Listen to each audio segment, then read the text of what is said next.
Hello there, I'm Christy Howard with K Factor Internet Marketing, and hello to you guys. I'm back with another video, and today's topic for my video challenge with my women's group is about solo ads. Now, a few months ago, just a few months ago, I had no idea what the heck a solo ad was, and you probably are Googling or Googling Google search, or maybe you're on YouTube Googling because you don't know what the heck a solo ad is either. Well, I'm just going to make it clean and simple for you. If you if you pay attention to a lot of the ads that you see, even on social media or on other people's websites, it's usually a little bitty block, and it's advertising something.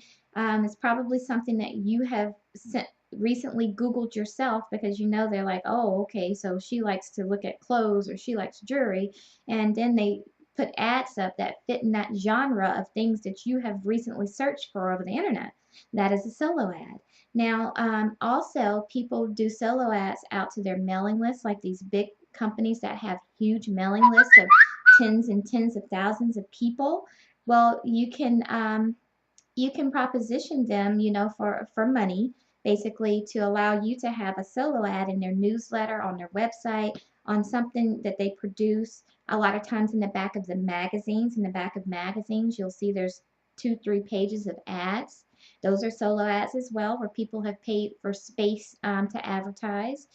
The issue with solo ads is, especially if you're doing it over the internet, is to ensure that you get a source that has the eye and ear of your target customer. Okay, so getting a solo ad from a guy who built his list based off of people that were looking for weight loss products, and people that are interested in health and fitness, but you are in the business of selling widgets, or something completely unrelated, it doesn't do you very much good to pay a lot of money to get an ad for his 10,000 subscribers who are weight loss or fitness junkies, because they're probably, not interested in what it is that you have to offer. So you need to make sure that the people that you're going to proposition for solo ads, you need to make sure that they have the target audience that would be interested in your product or service. And that can be tricky. That can be tricky. Then you need to make sure that the people that you're propositioning to do solo ads with, that you're working with, have a legitimate list. And what do I mean by that? That they have a list that was generated through what we call organic traffic. You want people that have a list of people that have genuinely signed up, opted in to that list based off of a common interest, which should complement your business. It may not be your exact niche, but it's something that you can reasonably say that a person that would opt into this list would be interested in my product or service based off of the principles of that product or service for which they opted in on that list for.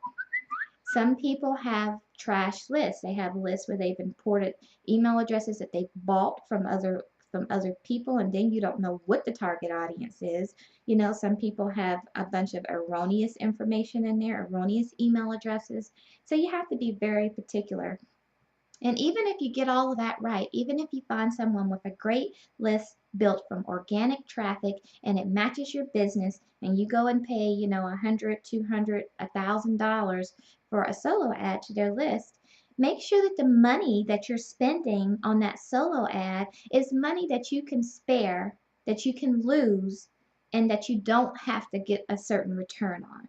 So if you're going to spend $1,000 on a solo ad, on a hope and a prayer that you get back 2,000 in return, I say don't do it, because that's a dangerous, dangerous gamble. Solo ads are not perfect. There's so many variables, there's so many factors that play into solo ads. One, that you write a good ad, that you have good copy, it's a compelling ad, and that it compels people to want to click on it. Two, where the ad is going to be placed. Is it going to be placed high up in the publication, low, in the middle, where it's going to be placed, and that may affect the price that you're going to be paying. Also, that the quality of the list is organic, when the email is sent, what time of day, what time of week, what time of year. There's a lot of things that go into play with placing a solo ad, variables that will impact how successful your solo ad may or may not be.